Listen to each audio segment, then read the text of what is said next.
Welcome to Dialogue this week. In this corner, we invite guests from in and out of Korea to talk about a wide variety of issues ranging from culture and sports to the latest trends around the world. Now, today is the last day of 2021 here in South Korea. And despite the ongoing COVID-19 pandemic and the emergence of the more transmissible Omicron strain, South Korea still managed to make record accomplishments in various sectors. And one of the things that kept us entertained and gave us something to look forward to was the release of fun and mesmerizing Kcontents. To give you a short preview, our very own actress Youn Yuh-jung became the first Korean actor to win an Oscar for Best Supporting Actress for her performance in Minari, a film that tells the story of a Korean immigrant family that moves to rural Arkansas to start a farm in the 1980s. She reached the pinnacle of her decades-long acting career at the age of 74 and was even named one of the 100 most influential people of 2021 by the Time magazine. And also, the famous Netflix drama Squid Game remained on the world's top spot in Netflix TV show category for 46 days, creating a viral craze. Another series that followed, Hellbound, was also garnered much attention from global viewers. For more discussions on these accomplishments, we are joined by pop culture writer Annie Hariharan through the line, and our go-to film critic, Jason Bejervaise. He's on Skype. So good morning to you both, and thank you so much for joining us. Good morning. Now first, let's start with Annie. So this time a year ago, K-culture had global recognition for K-pop and K-beauty products, but 2021 has really been a year for Korean TV series and Korean language films to draw global attention. So for you personally and those around you, what drew you to Korean visual content? Well, I think firstly it's because I have no preconceived ideas of Korean movies. I watch a lot of American movies, but with Korean movies, I feel like I'm learning and discovering new things, so that's quite exciting. But I think the biggest draw card for me is that it's very stylistic. The cinematography is very beautiful, but also it's very grounded. I feel like the characters are very relatable. You know, they could be my neighbors rather than actors. Even if they are assassins or crime bosses, the way that they speak and their mannerism is very natural, very normal, and I feel like I can relate to them. So that's why I think that's a big draw card for me. Right, right. And also, we've heard that you're a pop culture nerd. So while the underlying messages in pop culture may be universal, the way it's expressed through the visual medium differs from country to country. So from what you've experienced, how is Korean pop culture unique? Well, for context, I watch a lot of American, British, and now Australian TV series, but not so much movies. And I think that's because English-speaking movies can be a little bit formulaic, especially the big blockbusters. I watch a lot of international movies instead because I think there is a wider range in themes. So in Korean pop culture specifically, what I really like is that it's very genre bending, meaning I don't really know how to classify the movies. It starts with a bit of family drama, and then it ends up being a thriller, and then in the middle there's a twist. So that's very interesting, very exciting, and as an outsider, I feel like there's just no set rules or formula in Korean pop culture. Well, so now let's bring our movie expert, Jason, to the conversation. So Jason, we've been so caught up with South Korean TV shows setting Netflix records daily, but to put the spotlight on Korean films this past year, 2021 kicked off with great attention to Minari, like I've said a while ago. Then there was the sci-fi Space Sweepers and the more recent Escape from Mogadishu. How was 2021 for Korean cinema? How do you evaluate it? Well, certainly not as many films released compared to before the pandemic, which is a great shame. Admissions were 75% down last year, and it's looking to be quite similar this year. And there's been a resurgence in popularity of Hollywood films. You know, Spider-Man's performing enormously well. That being said, though, there have been some highlights. Yoon Sung-won's Escape from Mogadishu was a technical masterpiece. And I think Korean directors are constantly raising the bar in terms of the visuals.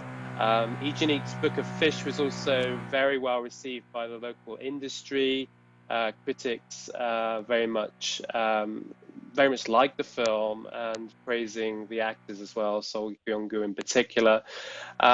Independent Korean cinema, as always, is something to look out for. Hong Sung-eun's Aloners, that's screened at several festivals throughout the world. It went to Toronto, San Sebastian. And lots of other independent films were released this year. I mean, that's the thing, because commercial cinema has been struggling. We're seeing a lot more independent films, and there's Lee Jong-un's Not Out, which is also a highlight for me personally. But certainly I want to see more commercial films released, and I think we'll see that, hopefully, fingers crossed, in 2022. All right. Well, I must apologize for the construction noise, but going back to going back to our dialogue. So, like you said, despite the limitations, it was indeed a big year. But to add to this, I'm sure, Jason, you remember that at this year's Cannes Film Festival, director Bong Joon-ho announced the opening, and actor Song Kang-ho attended as a jury member, and actor Lee Byung-hun presented the Best Actress Award at the closing ceremony. So, for the average person like myself, this seemed like a pretty big deal. So how do you see the significance of what this means in the bigger picture of what's in store for Korean cinema?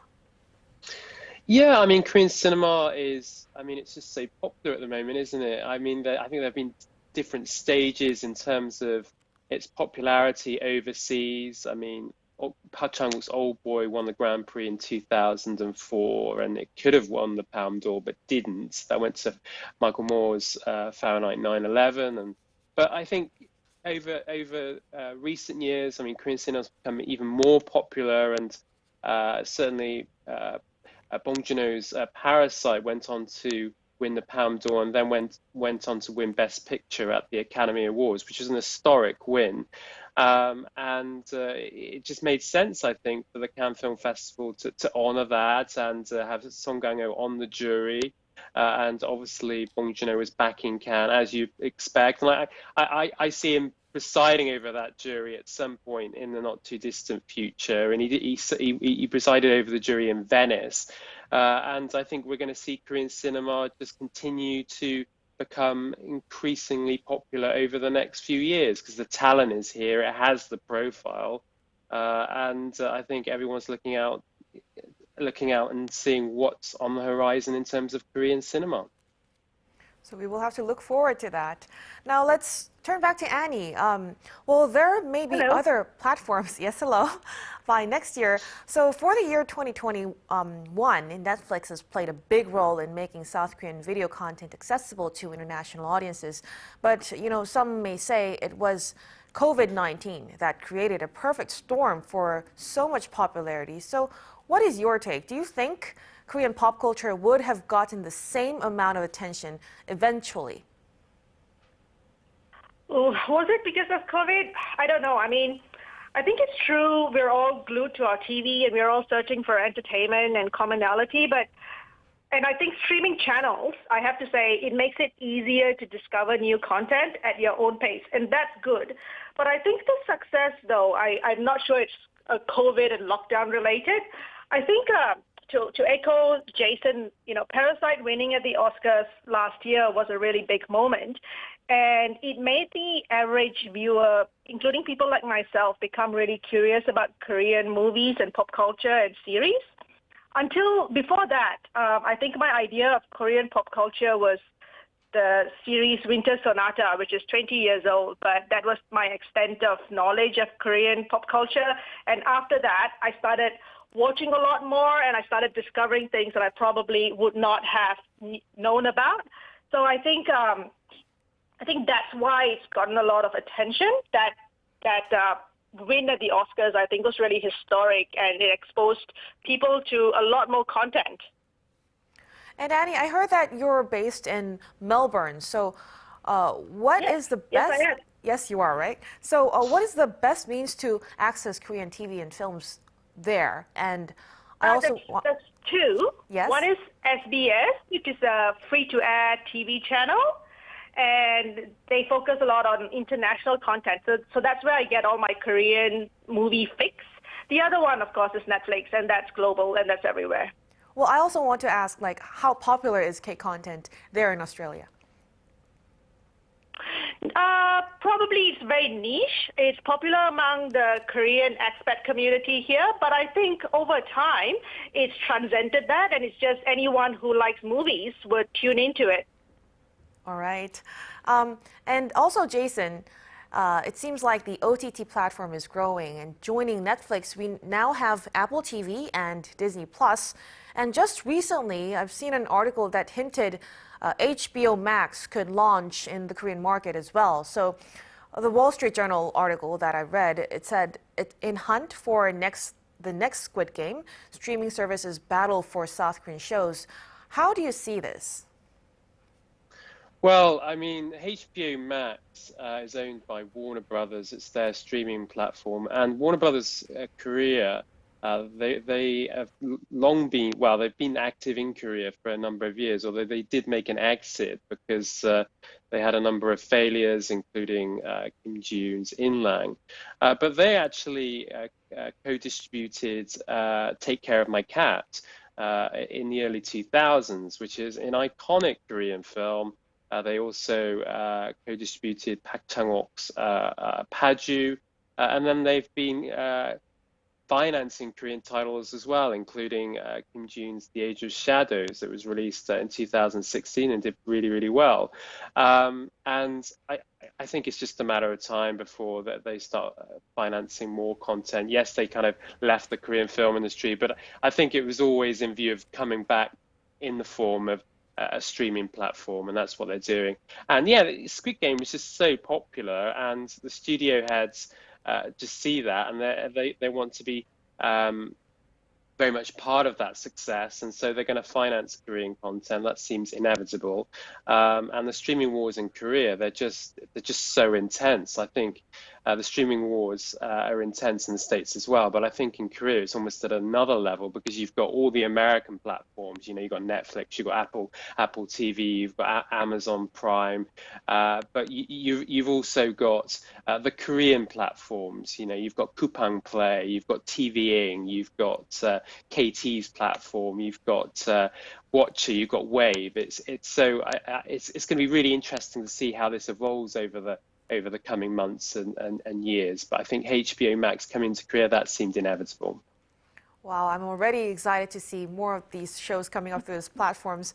But speaking of this, Annie, what are some of your personal favorite Korean films or TV shows? And how did you overcome the 1-inch tall barrier of subtitles? 1-inch tall barrier of subtitles. I've always loved that quote. But look, I grew up in Malaysia, so I've been watching Chinese, Indian, Indonesian TVs with subtitles for years. And even today, I still switch on subtitles for all shows, even if it's in English. So I don't think that was really a barrier for me.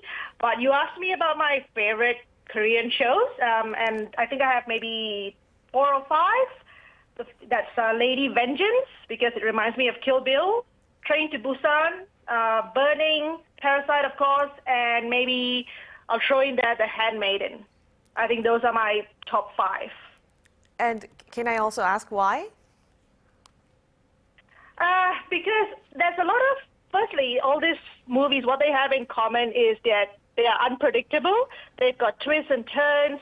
And I start off thinking that they are in one type of genre, but they end up being something else. It's very engrossing. And for 2 hours, I just look at the movie and I stop looking at my phone. I can so relate to that. Well, Jason, how about you? What titles do you want to add to Annie's list? Well, I love all those films too, of course. Well, I'm a big fan of Bong Joon-ho and Park Chan-wook, so any of their films. Burning is fantastic, as Molly mentioned. And yeah, in terms of Korean films over recent years, I think I loved Escape from Mogadishu. That was a great film that I enjoyed. this year, and I think it's currently on one of the major streaming platforms. So I highly recommend that. Hong Seung-eun's Aloners, for me, that was one of the great discoveries of 2021, so I recommend that as well. And Lee Jin-ik's The Book of Fish is terrific. All right, I'll add that to my list as well. And before we let you go, the new year is just around the corner. So Jason, what Korean films should we be excited for the year 2022? Well, I think the big films for next year are Park Chan-wook's Decision to Leave. I think we'll see that in the Cannes Film Festival next year. So that's his new film starring Park Hae-il and Tang Wei. It's a murder mystery. I'm very intrigued.